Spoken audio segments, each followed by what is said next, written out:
Hello,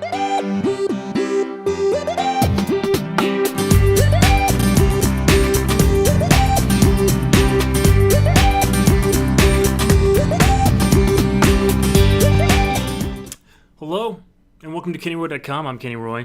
This is the lecture for November 2014. It is another AnimGym walkthrough. I know how much you guys enjoy these, seeing the workflow put to the test, and letting me put my money where my mouth is. Let me try to focus here a little bit better. Right in there. Because, you know, it's one thing to say that this workflow is the best. It's another thing to put it to the test. And that's what I'm going to do. I get these requested from time to time. People wanting to see what my take on the AnimGym would be. Now, remember, I don't want to turn this entirely or solely into another pitch for the AnimGym, but it really is important what we're doing there. And so here we go, and I'll try to be brief. I've asked pretty much every single animator that I've ever met, who I respect and I want to learn from, because you can never stop learning. I asked them, if you had to learn animation all over again, what would you take back with you? If you could only take one thing, what would that be? And I've gotten different answers. Some would want some of their directorial experience to be an animator that thinks more directorially. Some have talked about just relaxing. Some have talked about things that are sort of close to what I say, which is to practice more. Stop just like, you know, being nervous about how you're practicing, and just practice more. Because there's really no wasted effort if you're working on animation. Anyway, my thing is, and this is the only thing, like literally one thing to take back. It's just the confidence to do a lot more of a lot less. See, because when I learned animation, I was entirely self-taught. Okay, I think I took one Maya course that was back in like Maya 4.5, and this is like 15 years ago, and it was just like an extension course at UCLA or something. Anyway, but everything else was entirely self-taught, and it took me like 5 years to learn animation. And it doesn't have to take 5 years. You can get your 10,000 hours in 1 year if you wanted to. But the reason it took me so long was because I jumped immediately into doing things. I wanted to emulate what I had seen. I wanted to do multi-character dialogue sequences. I wanted to do really, really like long, epic body mechanic shots and creature animated shots. Like dinosaurs, like from Jurassic Park. Like, I mean, that film really inspired me. But that's more than 20 years ago now. And between now and then, there has been way too much like suffering for the art, and it's not something to be proud of at all. It's really not. You should not take it as sort of like a badge of honor that you basically were like suffering through the process of learning animation. And what I would do if I could go back is I would do exactly what the AnimGym is. Every single week, instead of working for 5-6 weeks on like a 10-15 second multi-character dialogue sequence, every week I would do 48 to 72 frames. All right. First, I would start off with just simple body mechanics. Then I would do a little bit more complex body mechanics and add a little bit of performance to it. Okay. So as you're going to see with this one, I'm going to set it up that the subject this week or this month is tear it up. Basically, animate your character tearing something, and I'm going to choose a character ripping up a single piece of paper, but it's a contract, and it's a contract that he doesn't like. So it's going to be very satisfying. So I'm going to, lay this out with some pose choices that are very indicative of how he feels about this. Okay.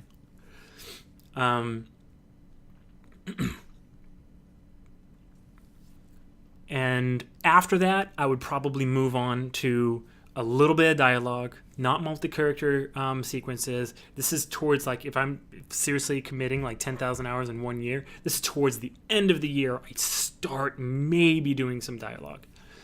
After a year, maybe, just maybe, I would go into multi-character performance work. But for that entire first year, I would do nothing over 72 frames. Now, compare that to the way that things have normally been going.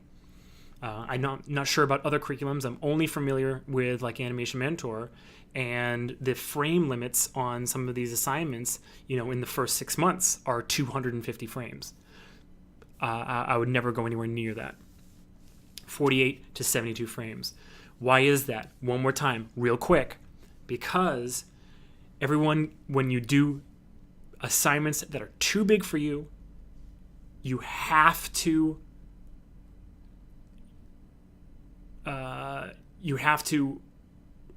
fight to get past blocking. You have to fight to get past the beginning stages. Your process is not getting even practice. You're only getting practice on those beginning stages because you're rushing, or you're not even finishing on the end of that. Otherwise, learning how to take a one shot all the way through, invaluable. So much better practice than not. Okay, so what we're going to do is, I'm not sure how far we're going to get today, but I'm just going to work for a little bit. And what we're going to do is we're going to take this character, and I'm going to do some of the things that I said were valuable. One thing that someone asked me to do, and I'm going to do it really quickly, is to move the camera over here, because it gets cut off. My head cuts off the timeline. Oops, zoom in here. Okay, I'm just going to go over there, and I'm going to crop it. Just like that. Okay? There we go. All right, cool. So, ooh, look at that. My head's over here now. Okay, so I don't think you really need to see the display layers, and now we can see the entire timeline, right? Right, everybody's happy. Let's be friends. Okay, so now we get posing for free, which is what I've said. And it's much better to animate with tempo. And what does that mean? That means getting to that interesting and that unique timing choice as fast as possible, right? Right. Good. I'm glad we agree. Okay. So how am I going to do that though? I've the one comment I keep on getting is how do you do this with a performance shot? This tempo seems like it works really well for acting, or for body mechanics. How do you do it with acting? Well, you've got to hone in on the part of your shot that really is the moment that needs like a unique timing choice in order to be great.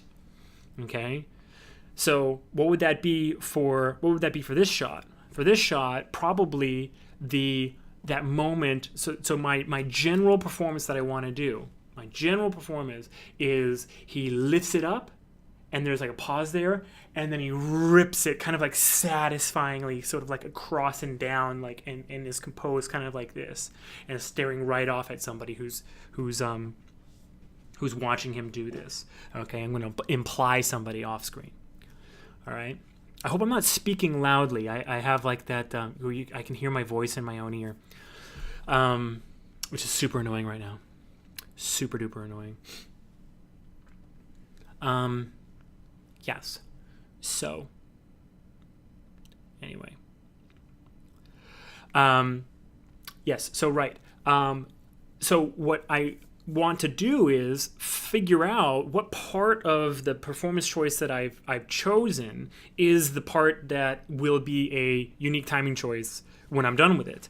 And I think that's sort of the like bringing the contract up in an interesting way, and the pause there before he rips it, and if there's an anticipation at all after that, so anticipation on top of anticipation, so he brings it up and then maybe anticipates and then rips, I don't know. So the timing of the I guess basically the timing between those three ideas is the or amount to the main choices in this shot. Okay, but I've said before that you kind of get posing for free. So how would tempo be useful here? Well, I think I can still kind of get the gist of it if I use a helper object, but it'll be basically the hands. Okay, so I'm not even going to look at my character right now. I'm just going to hide him. It's funny, I said that I wasn't going to use seeing the display layers wasn't going to be a problem.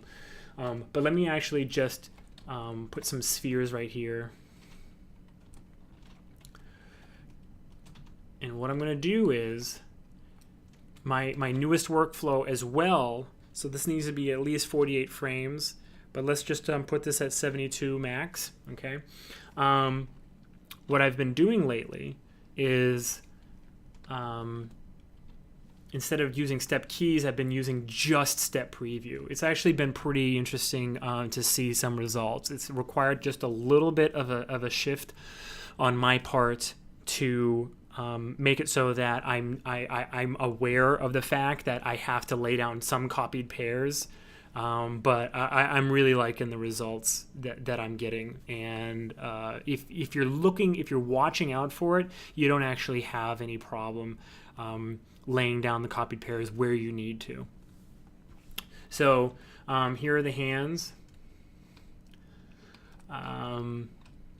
Alternatively, what you could do, I've got an interesting idea. I've never done this before, but it might actually make a little bit of sense this time. I'm going to duplicate this, and I'm going to remove it from this mesh layer.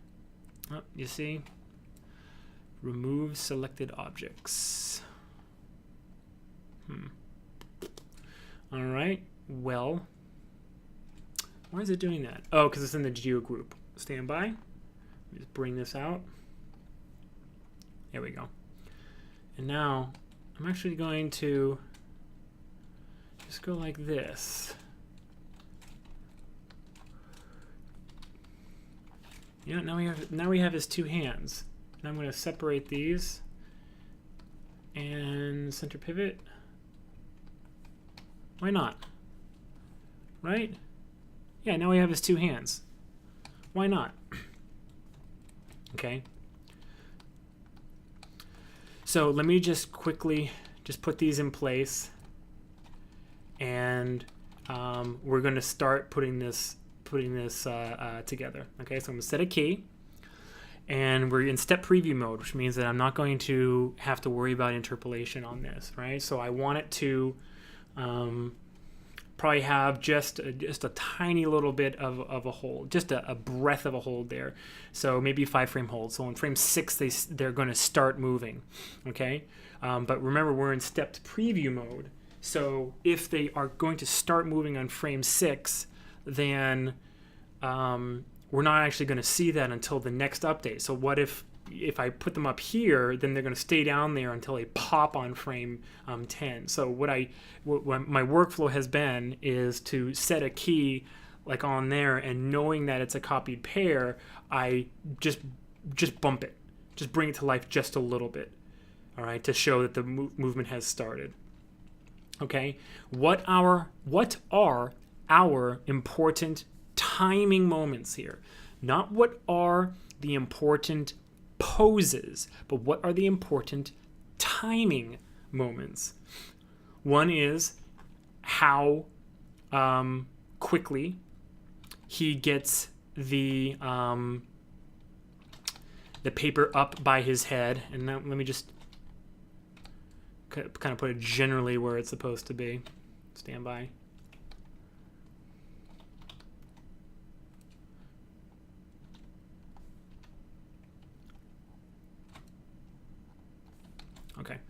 Okay. Now remember, not posing, but timing. Okay. So it's when that paper is up here and presented. Okay. Now, what else did I say? I also said, is there going to be anticipation? I don't know. All right. But let's just, this is arbitrary. Notice how I'm just moving forward on the timeline, and I'm not actually thinking where it's going on the timeline.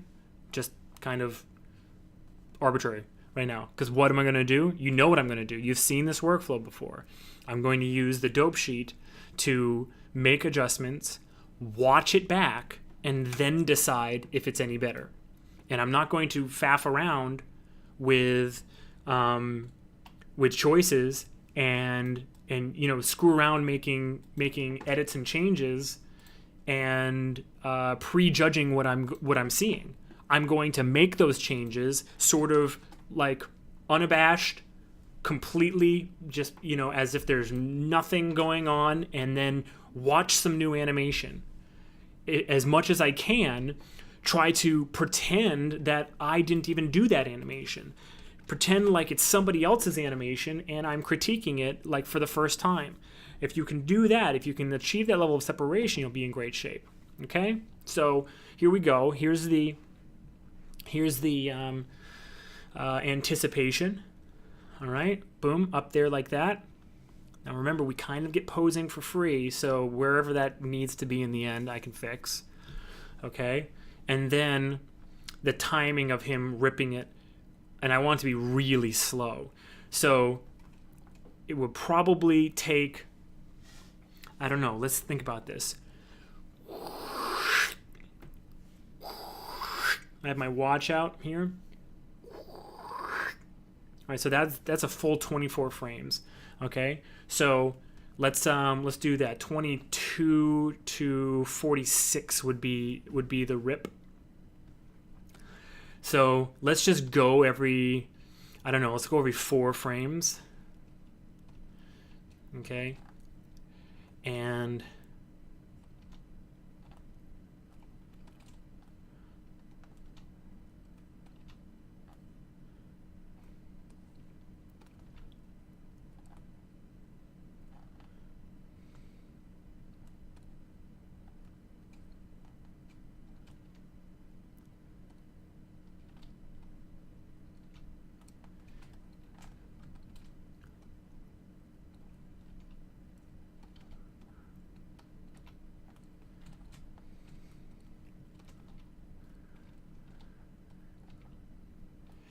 then a little bit of a flourish on the end.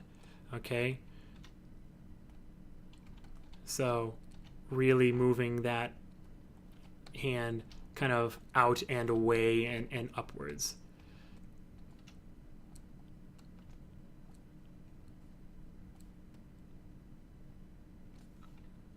Okay, now it may seem like I overkeyed it a little bit in areas where there is kind of like a detailed moment that has to follow an arc.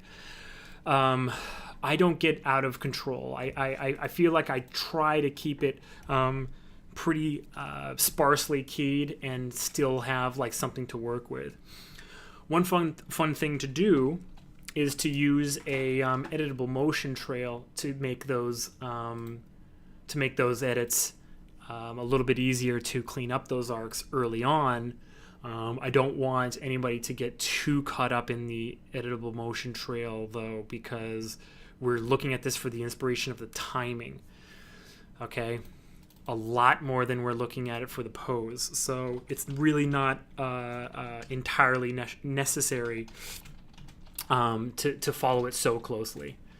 Okay, I'm just saving my file for the first time here. Okay. Okay, so now let's just watch this.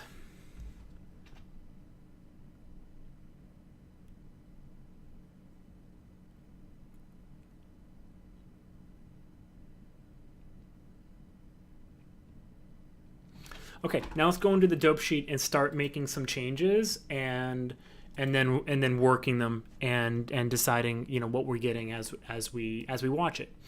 Okay? So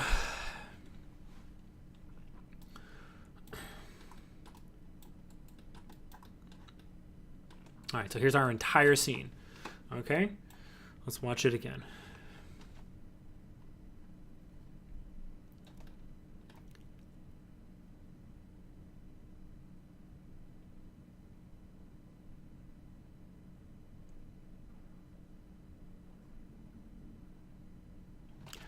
All right, for me, it feels slightly like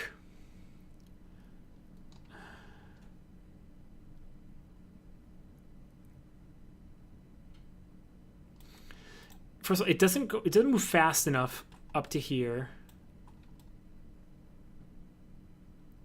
There's not a long enough of a delay at the top either. And then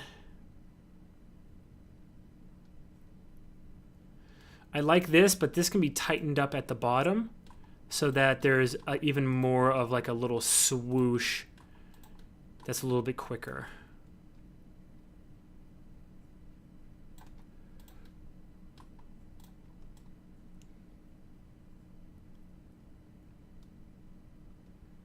All right, so let's just watch it. Okay, now did I make adjustments and move only what I thought was going to be perfect? No, I made multiple adjustments. And now I'm watching back animation and I'm asking myself, try to be objective, and is this better animation than you just saw? Not did I just animate better, but is this result, it's a results-based approach, is this result a better piece of animation than I was watching a second ago? Doesn't matter who did this. It's certainly more interesting, isn't it? Already, it's more interesting. All right? With the quicker raising of that thing, a longer hold, and just a little bit more interest in that ripping motion, we already have something that's better. I feel it. I don't know about you, but I feel it. Okay? So let's watch again and see what's talking to us. All right, have a conversation with your animation. All right, your scene is speaking to you. You have to be ears open.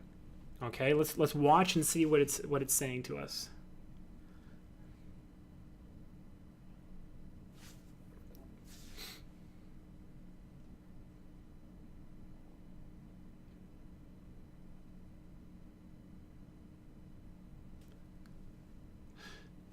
Okay, I think let's try.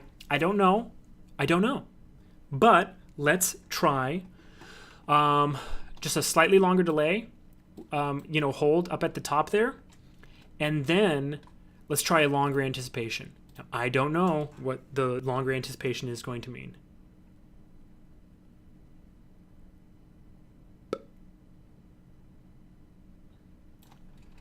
All right, let's go one more frame up here for the length, and now let's try 4 more frames of anticipation and watch it.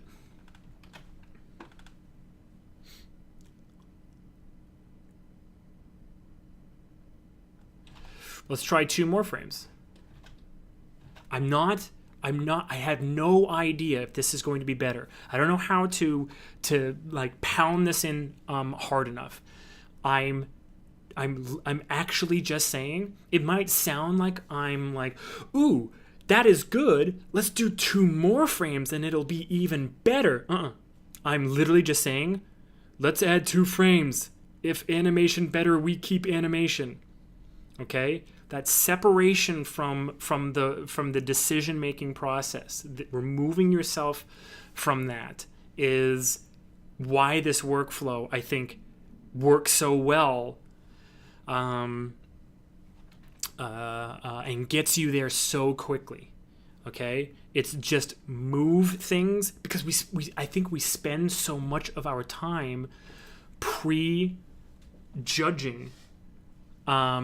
our ideas and not just doing them. You could probably get, I told people that the difference between you and the best animator in the world is that they can do 10 versions in the time that it takes you to do one, and then they just pick the best version of the one that they've done. And they're not so much better and they're not 10 times faster than you.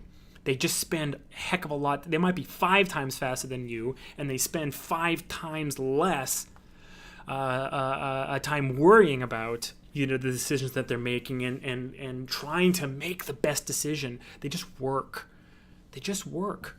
Okay? How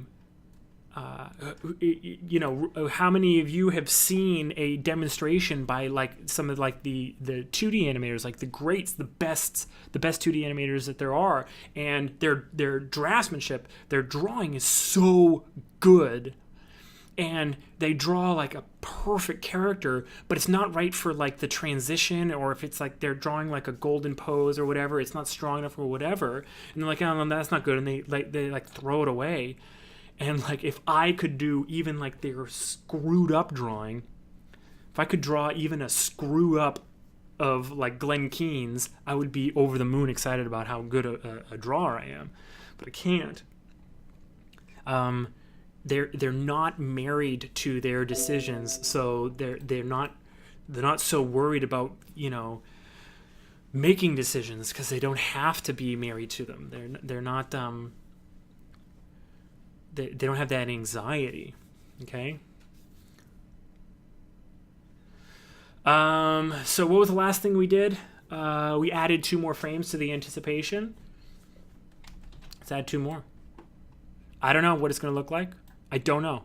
How could I know? Let's add 2 more and see if it's better.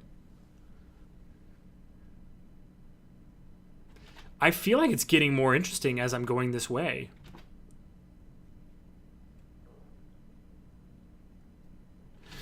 I'm also feeling a lot more opportunity for performance in here, where the longer the anticipation is, it's like he raises it, and on the anticipation, it's like, look what I'm going to do. I'm going to rip this contract up.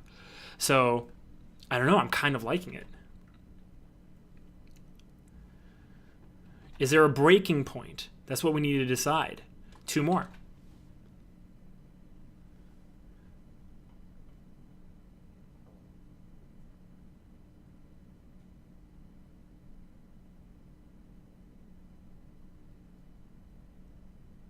I don't know. It doesn't seem like it's breaking.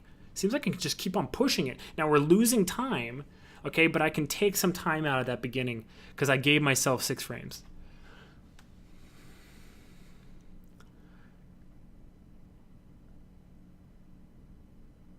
All right.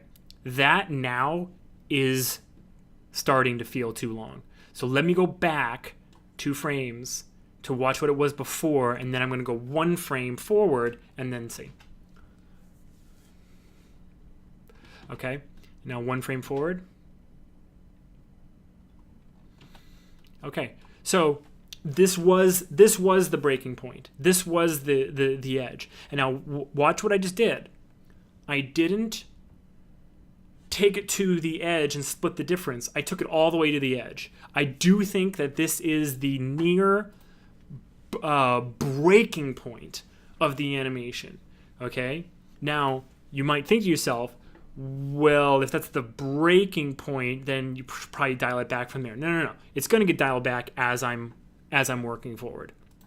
it's going to get dialed back. The very act of polishing means to kind of like buff down your ideas and make them just a little bit more sort of smoothed out. Okay, so I'm going to keep that as my timing choice so that it will support pose choices later on and everything else that I want to do. Now, remember, what are we looking at right now?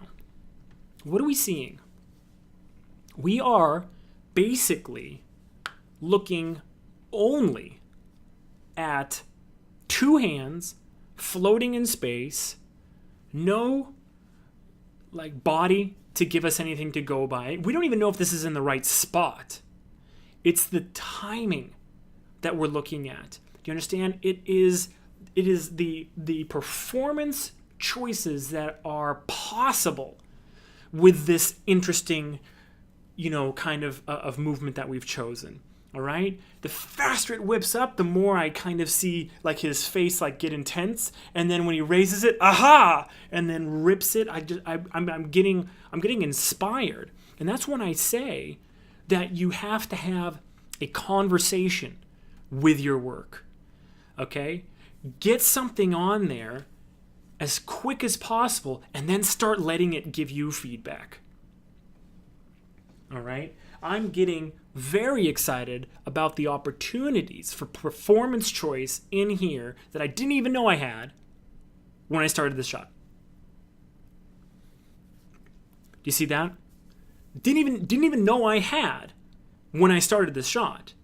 Think about that for a second. Just think about that. Sat down at a shot, and when was the last time you sat down and started working on something, and as you were working, you started getting more inspired? Doesn't happen very often, does it? It does with tempo. I'll tell you what, it does with tempo.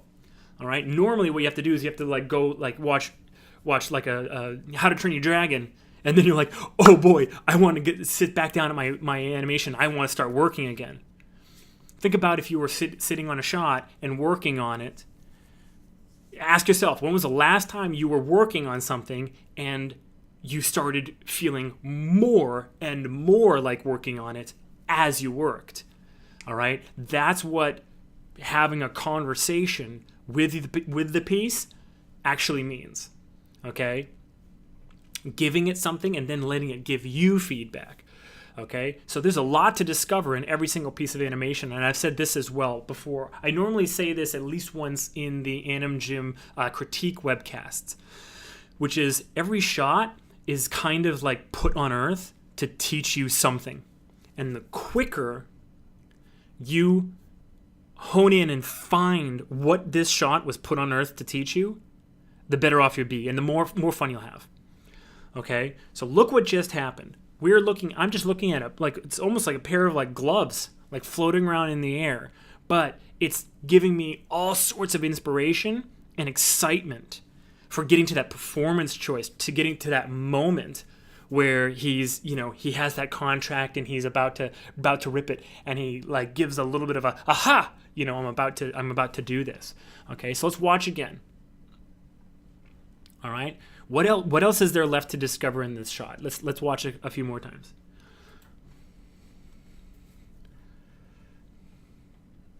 Okay, I do want to have everything that's in here to be in here. So we're kind of going over time. So let's move everything back just a little bit to frame 1.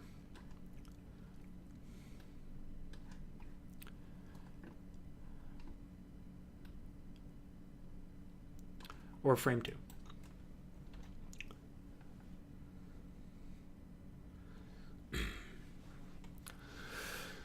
I apologize if I'm having trouble controlling the volume of my voice because my ear is completely clogged. So I don't know if I'm screaming. It sounds like I'm screaming.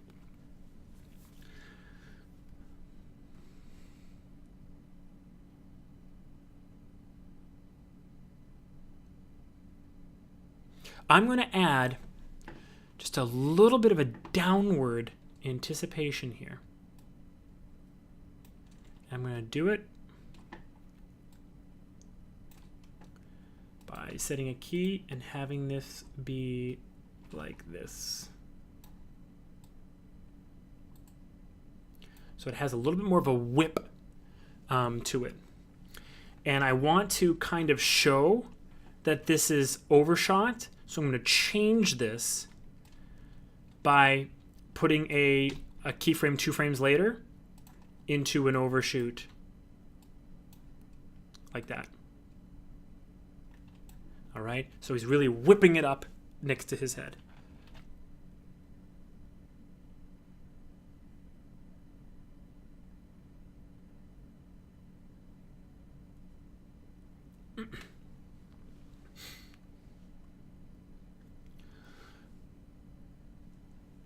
And isn't that nice what that's doing? That's providing a new kind of contrast in the timing, where the beginning has just such a nice snap to it. You can almost hear like that like I almost want to add a sound effect to the shot to pair it nicely with the sound and the visual.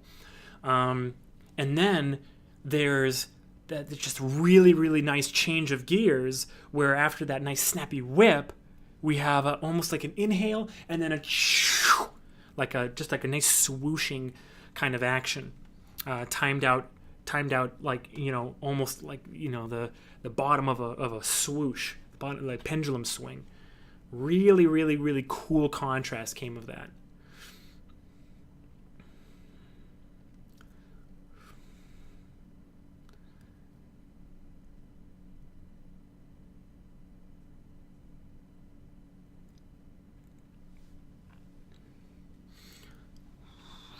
Now, one more time. I know that I'm pounding this in, but the workflow is new and weird, okay?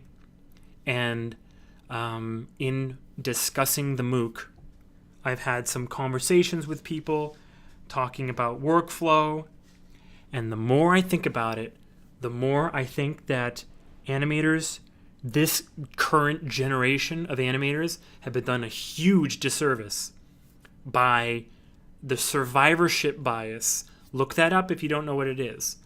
The survivorship bias and the confirmation bias of the Pixar workflow. All right? If you know what survivorship bias is and confirmation bias, then you know what I'm talking about. If you don't, look those up. But if you know what I'm talking about, I think it's been a huge disservice to the current generation of animators that are coming up. And I'm seeking to correct that. And I know that I'm repeating these things a lot, but tempo is new and weird. But I think it's the way we should have been doing it. All right? Now, when I say that we're looking at timing, of course, when you see this animation moving, you can't help but notice that it's like a posed out kind of thing. And the hands are probably going to look something like that. But honest to goodness, I am seriously looking at this and letting just, like I hear a sound effect on the bottom of that rip. It's like a that whoosh at the bottom there. I can't not hear it. I don't have synesthesia. I know some people that do. I know some people that, not some people, I know one person that's told me that they see numbers in colors. Or the other way around. So like certain numbers like make them like actually see like a color. Like 6 is red. And like when you say like 6, like they see red or whatever. Anyway. So that mix of senses. I don't have that, but to a certain extent, when I'm seeing this, all I can sense is like the acceleration and the bottom of that acceleration and that bottoming out at the bottom. I can't help it. Okay, that's what I'm trying to get into the animation. Okay, and is it going to be by copying the pose I get here? No, it's going to be by copying the timing. Almost anything that I do, and a wide variety of poses that I could put into my character's body in this moment, if I followed this timing, it would still make me feel that. It would still make me have that like that whoosh. I'm not even doing it right. I'm actually like aggravating myself by like not living up to like what I'm hearing in my head, but I know what I'm seeing, and I'm seeing the timing. Okay, if this workflow is like so weird and out there for you, I implore you, give it a chance to work for you, and by give it a chance, do the AnimGym, guys. Do it, and do a 48 frame AnimGym, not even a 72 frame one. Do a 2-second test. Do it start to finish.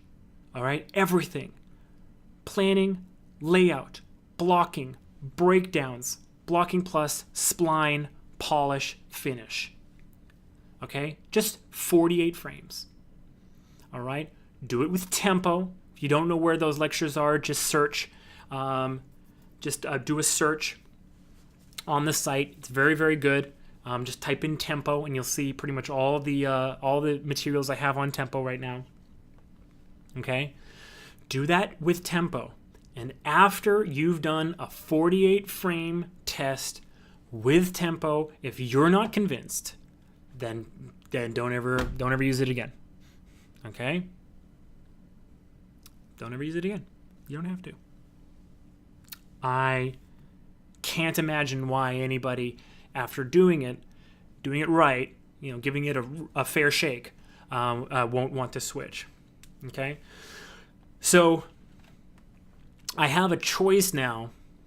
I normally would be in a position to take my character and pose him out, and it would be driven by either video reference that I've shot. It would be driven by thumbnails that I've done. But in the interest of time, I'm just going to pose the character in the scene. Okay. Now remember, this is not. I'm not using these for pose. It's going to look a little bit like it, okay? Because I did use, like, for instance, his body position to give me a little bit of an indicator where those hands are going, stuff like that. But I'm not going to use it for pose. I'm going to use it for timing. Now, what I have to do is I have to remember what are these moments that I've put in here. All right, that's very important. You can't forget what moments you've put in, because if you do, you'll start looking at it for posing and not timing. Okay, so what are the moments, not the poses? What are the moments? All right, and then we can manipulate our character and get him into shape. Okay, so this first moment obviously is where he has. I'm just going to give him just a little bit of a. Just a tiny bit, oops, come on now, tiny bit of contrapposto.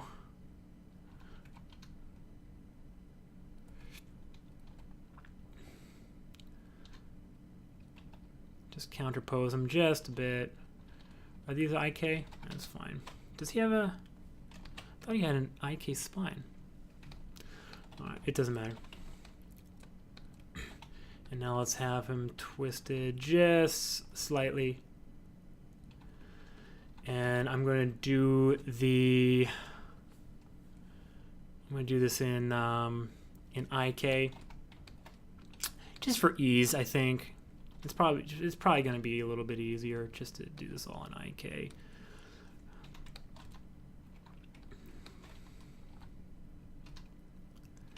Okay. So I'm just imagining he's holding the contract in both hands, kind of down at his side right here. Now, I'm not going to worry about the contract. When you guys are doing these AnimGym tests, really super important. Please don't worry about the props. Please don't do it. It's such a waste. Okay? So, super rough. Like I said, I would be going a lot more off of like video reference or thumbnails to get those like very super dynamic push poses. But I'm just trying to show the translation of the tempo pass that you've done into the actual layout and blocking. of your character. Okay, so I'm going to key all. All right. One thing that might be actually interesting to see is if you do a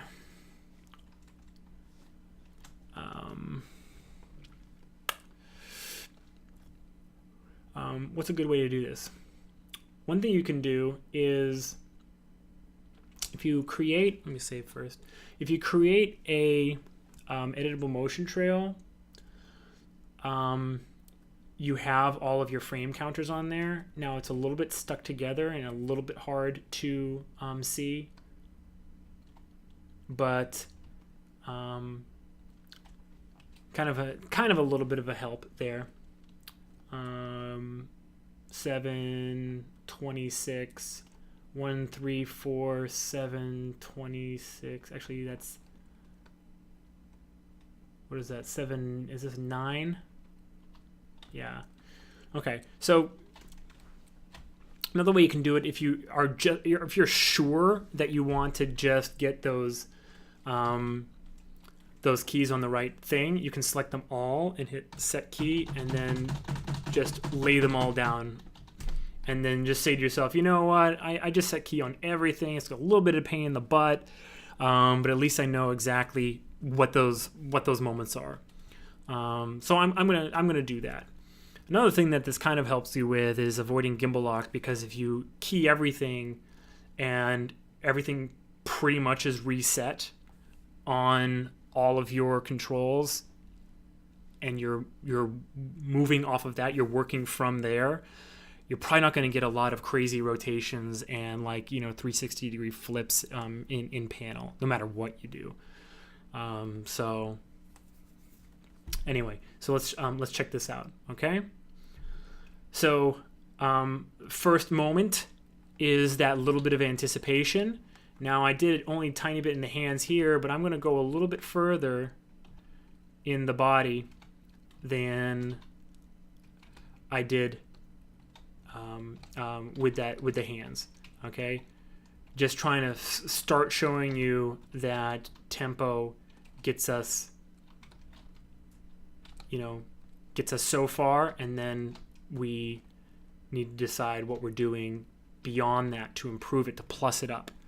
Okay, so that's my anticipation. It's bigger than the hands are doing. I always go bigger. You can polish stuff down and you can reel it in.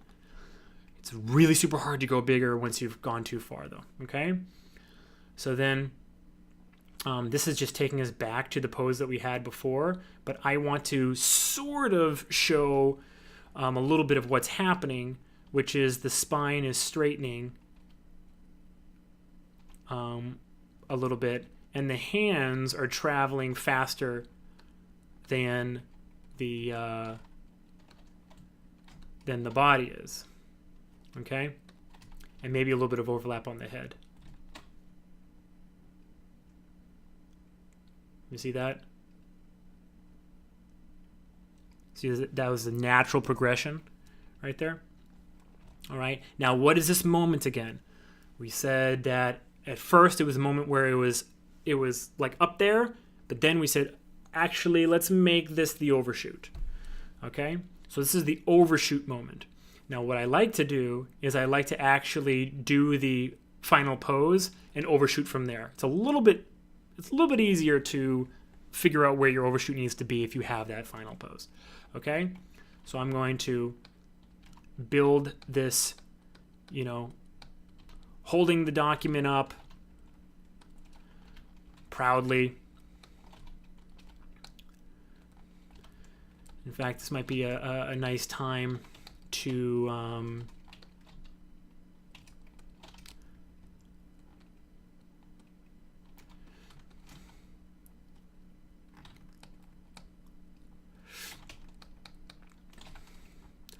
what was I gonna say? Oh, to get a finger pose going. Let's see, pinky cup, thumb cup. I want just these to bend.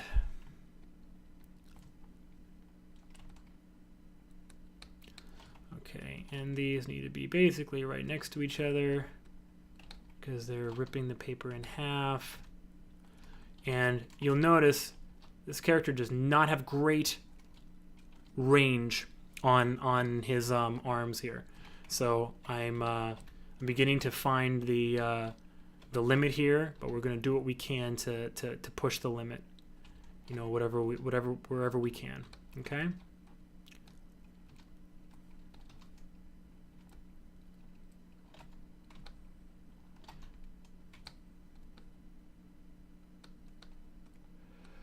Okay. So holding this piece of paper, he looks a little tilted.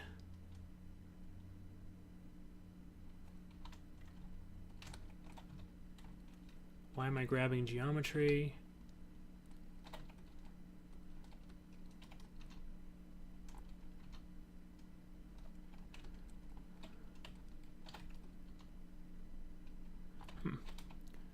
Seems like the eyes somehow.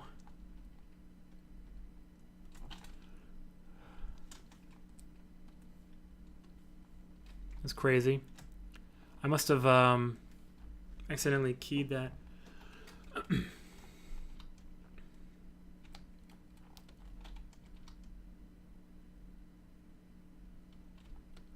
Okay, so let's key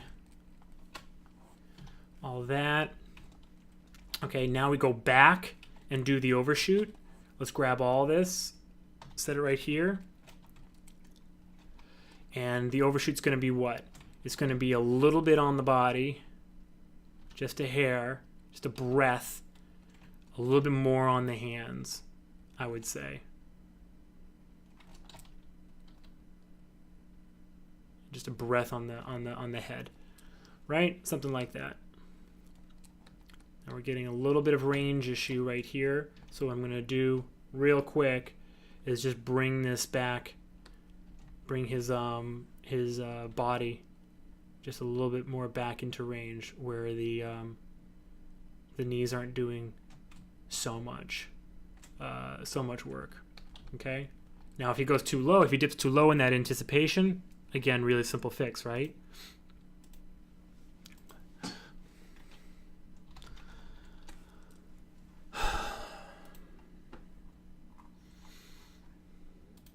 Okay. Okay.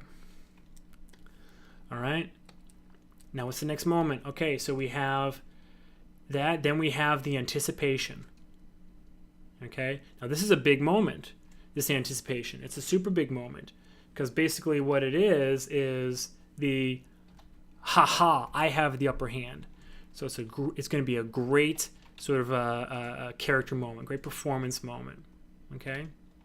So let's bring it up here.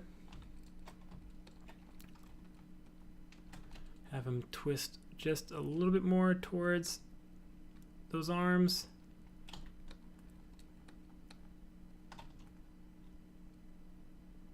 Get as much range of the lower body as we can. Get that elbow out of the way.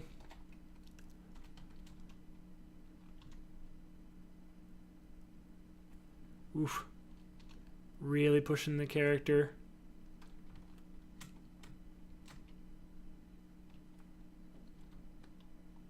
And now he looks right at us. And let's give him a sort of a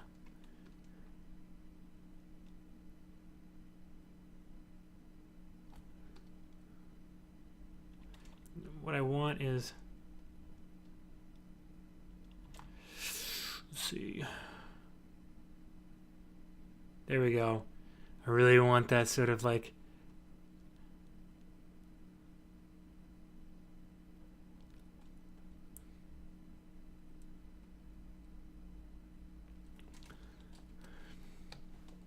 there we go. Okay, looking good. And then a little bit more, just a tiny bit of anticipation on top of that anticipation, right? So let's copy this. All right, set key. Let me save real quick. Okay. And this is the absolute limit. So what I'm going to do is I'm going to push this up and maybe engage some stretch on the legs and actually stretch this out in his body.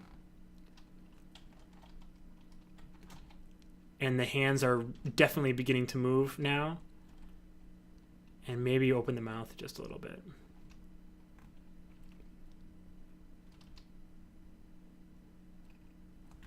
Okay. Just like that.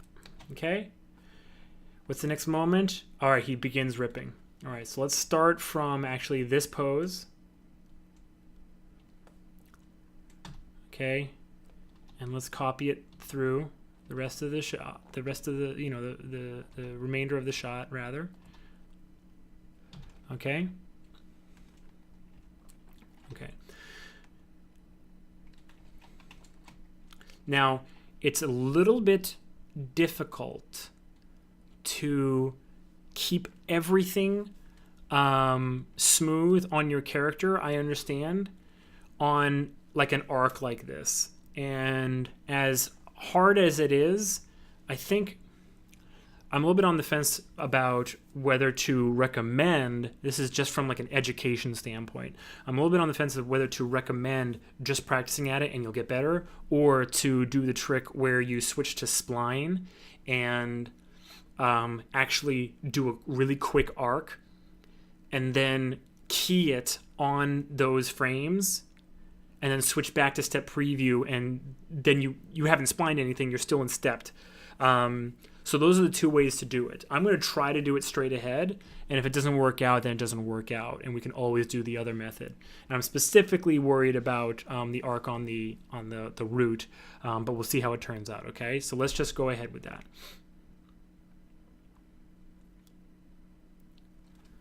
All right, so he's beginning to rip this. And then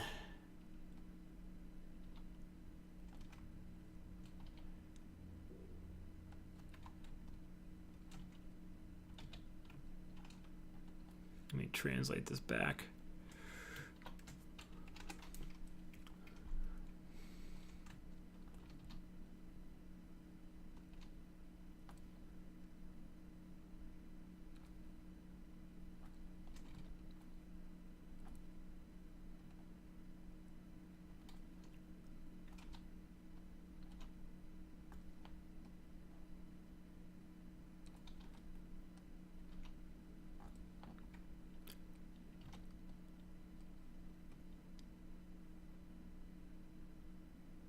Okay, let's keep going.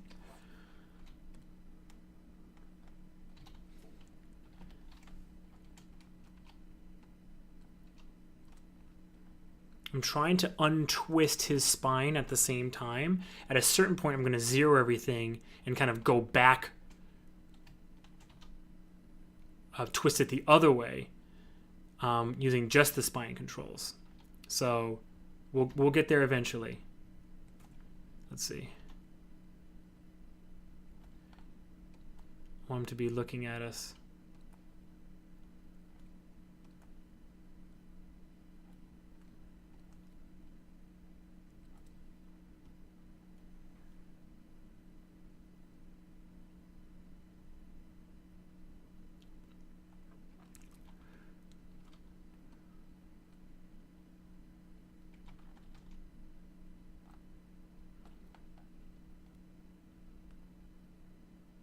Okay, here we go. In fact, this is probably the good frame to zero the rotations and then come back towards where he was. All right.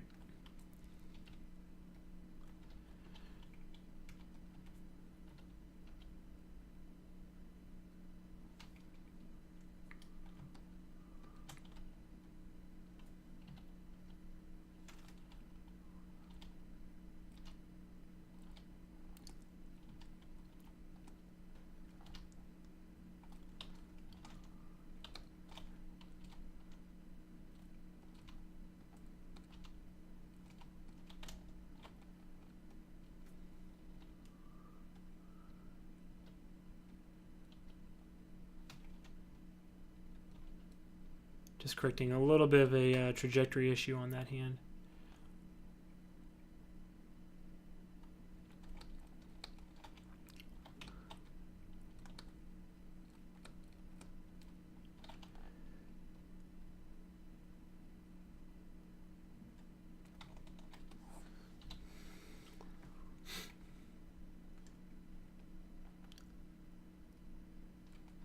Okay.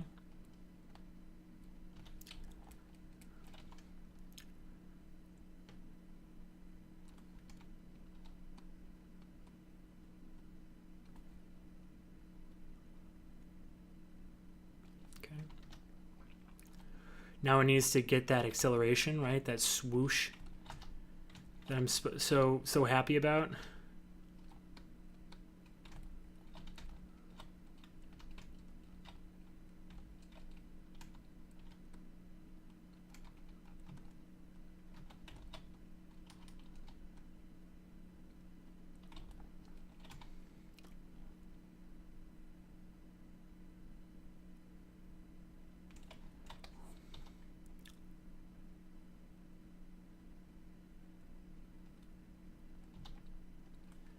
Really accelerating here.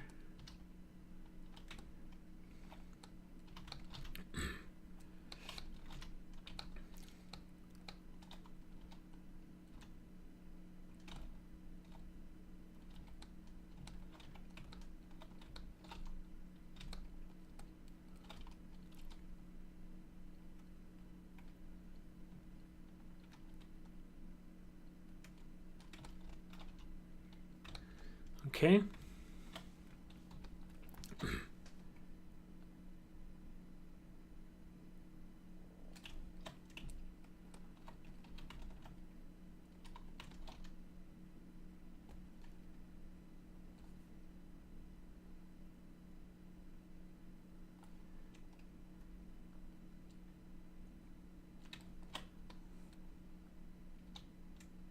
Now we'll have to let the hand kind of go here.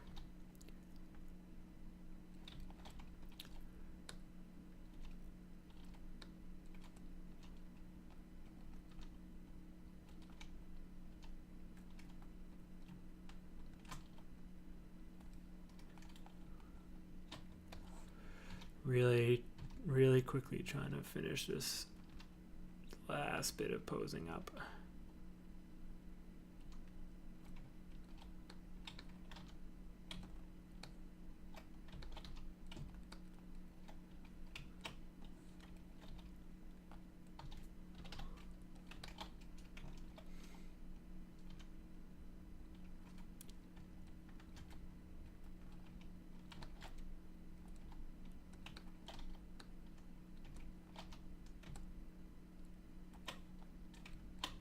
Okay. There we go. All right. So here we go. Let's watch it. Let's hide this pair of hands. Just for the time being.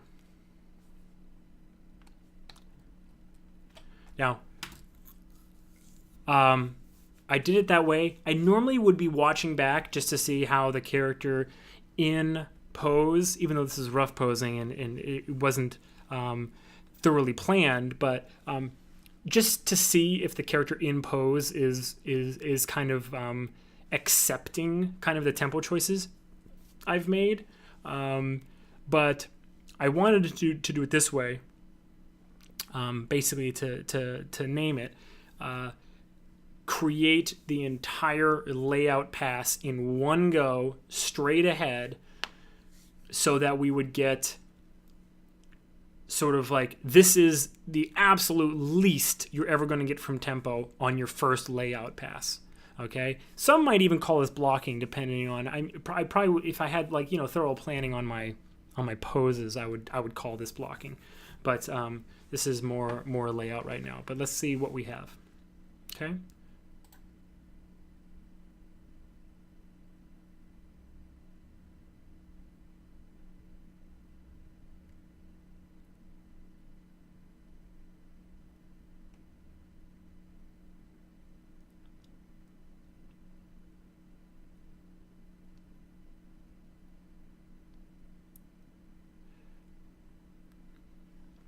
I don't know about you guys. I don't know about you guys. But I think that looks pretty freaking cool. I think that looks awesome. And to finish this animation, I've been animating. I went on like a 10-minute rant there. So I've been animating for about 50 minutes. So in 50 minutes, let's say you came into work late, went to a kickoff meeting, and maybe had a bagel and went to the bathroom even before you went and sat back down at your desk, you'd still have this much done before lunch. And your whole afternoon, you can just push this probably all the way through to Blocking Plus and then finish it the next day. Polish it the next day. I mean, all of the timing choices are in there. They're done. They were done a long time ago. They were done when I had 2 floating bodiless hands in space. Okay? Now, posing, it could use some work. Honestly, it could use some work. And I also probably would want to go into the feet and do just a little bit of slide and shuffle on the main ripping action. But I set out to do a certain kind of performance, and less than an hour later, and I'm not trying to brag about me as an animator. Don't get me wrong. I am not standing in front of you ever saying, look at me, look at me, look at me. I feel like this workflow was out there to be discovered. And I didn't invent this. This is just the way it is. Timing is where it's at. I didn't decide this and I'm trying to make it avant-garde and change the way animation is done. No. I feel like timing is what animation is. And I'm trying to get the most out of it, struggling at times, struggling a lot of the time. But I do feel like these are some repeatable techniques that you can do to access timing and to make the most out of your work. So I'm not up here saying I'm some freaking amazing animator. I promise you, I'm not saying that. I'm saying in an hour, though, while talking about it, and sort of going off on weird tangents and ranting and whatever, I still was able to get every single one of my timing choices that made this unique, made this mine, in there with some solid layout. And to finish the shot, it wouldn't take me more than a day.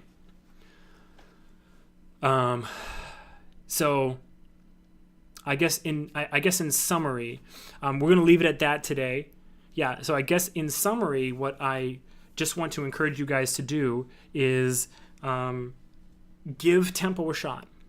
Please give tempo a shot. No better place to do it than the AnimGym. Okay, I'm seeing the AnimGym participation slope downwards now. Okay, really good participation in the beginning. We had 6, 7, 8 animators every single month. It's been almost a year, and last month we had 1. The month before we had 2. All right, so I really hope we don't have 0 AnimGym entries this month. That would be really sad for me, especially when there's so many people here that want to help you. All right, so anyway, that's the last time I'll pitch it to you guys. Do with it what you will. I hope you enjoyed today's walkthrough, and I really hope you give tempo a fair shake. Give it a shot. Have a conversation with your work. Let it inspire you. Let it talk to you. You have to be ears open, though. You do have to listen to what your shot is trying to tell you, and that comes with practice, okay? All right. This has been a great fun. I'm Kenny Roy. You know who I am. Having a great time. Good luck with your animation. As always, rock on.